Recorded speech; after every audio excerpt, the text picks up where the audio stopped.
امام نے خیمہ چھوڑا، صبر کو کلیجے سے لگایا، علی مرتضیٰ کے حوصلے کو سینہ بنایا،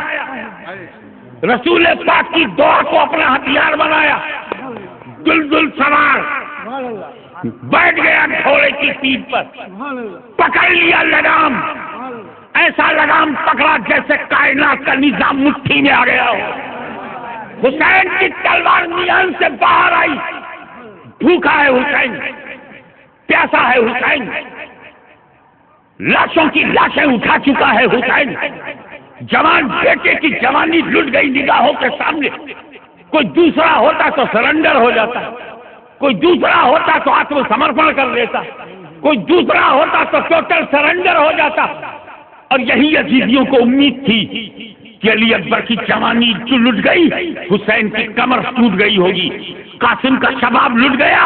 حسین کا سینہ چور ہو گیا ہوگا، علی اصغر کو مار دیا گیا، حسین کا دل پھٹ گیا ہوگا، عباس کے بازو کاٹ لیے گئے، حسین کا حوصلہ مٹ گیا ہوگا، اور بھوک پیاس کی وجہ سے کمزوری نے گھیر لیا ہوگا، اب یہ ہم سے لڑ نہیں سکتے۔ سارے یزیدی ٹوٹ پڑے،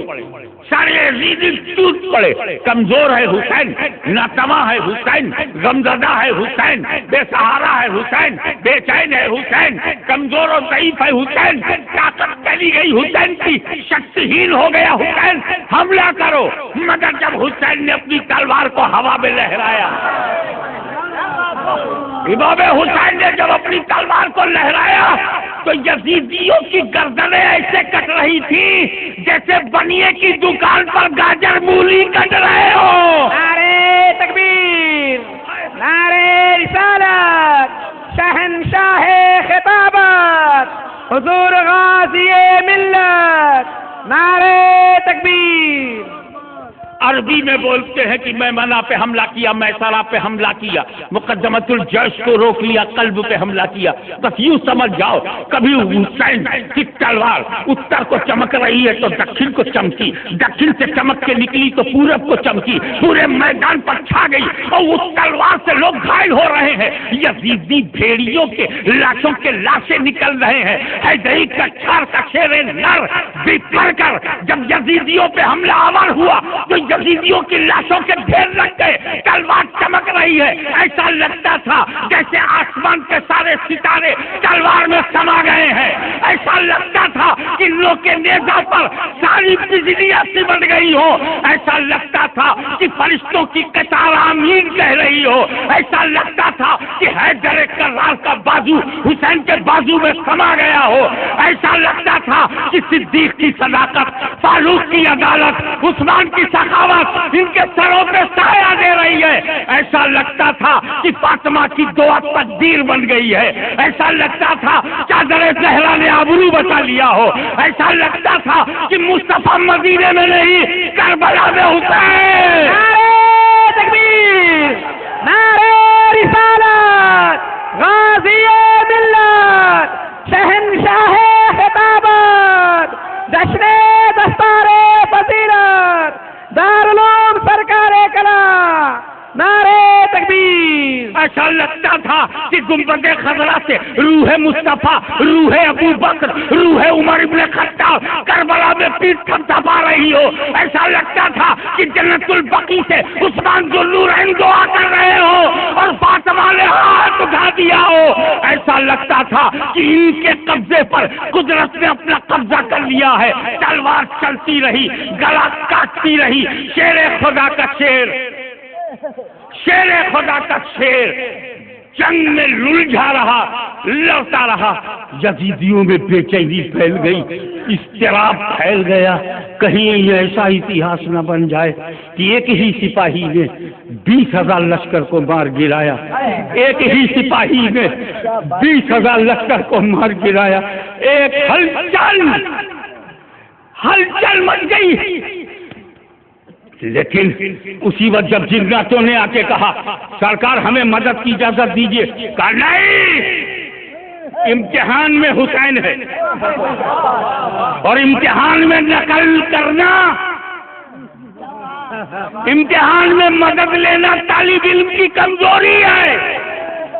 حسین نے مدد لی ہے لیکن جب فاطمہ کی گود میں تھا، مدد لی ہے جب علی کی گود میں تھا، مدد لی ہے جب نبی کی گود میں تھا، مدد لی ہے جب اہل بیت کے جھرمٹ میں تھا، میں نے مدد لی ہے جب صدیق و فاروق سامنے تھے، ارے جب میری تربیت گاہ میں تھا، جب میں درس گاہ میں تھا، ہر استاد سے مدد لیا، جب میں درس گاہ میں تھا ہر ٹیچر سے مدد لیا، جب میں اسکول میں تھا میں نے سب سے مدد لیا، لیکن ایگزامینیشن ہال میں مدد مانگنا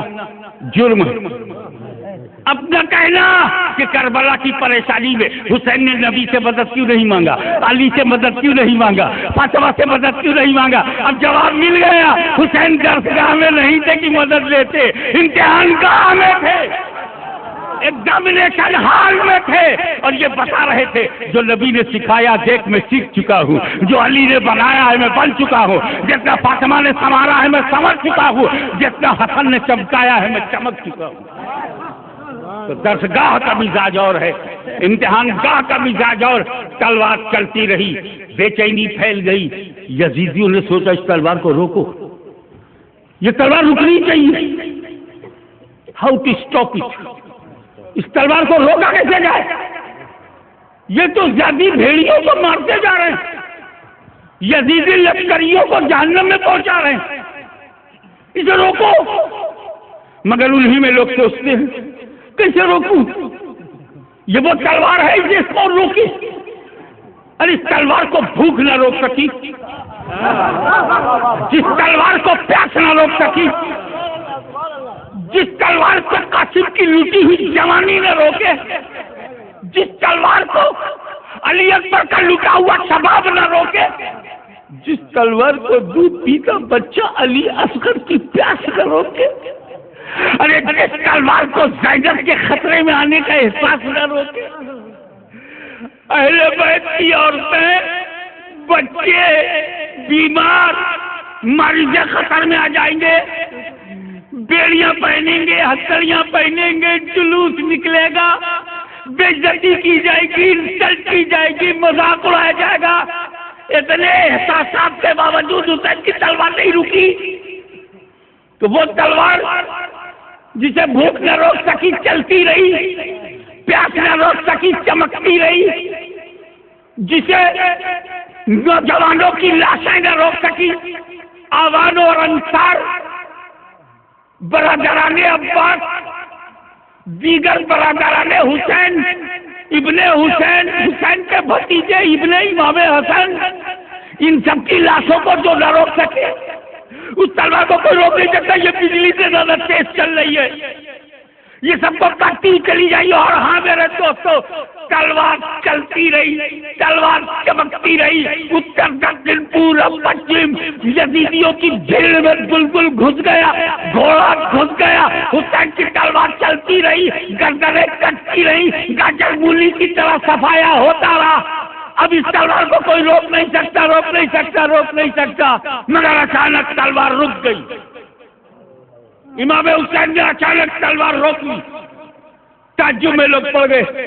جس تلوار کو پیاس نہ روک سکے، بھوک نہ روک سکے، موت نہ روک سکے، شہادت نہ روک سکے، لٹی ہوئی جوانی نہ روک سکے، عورتوں کے مریض خطر میں آ جانے کا خطرہ بھی نہ روک سکے، وہ تلوار رک کیسے گئی؟ رک کیسے گئی؟ تلوار اس لیے رک گئی کہ نماز کا وقت آ گیا، نماز کا وقت آ گیا، تلوار رک گئی۔ جس تلوار کو فرات کی موجیں، ایک بات اچھی طرح سے یاد رکھنا، میرا حسین پیاسا تھا، مجبور نہیں، میرا حسین پیاسا تھا، محتاج نہیں،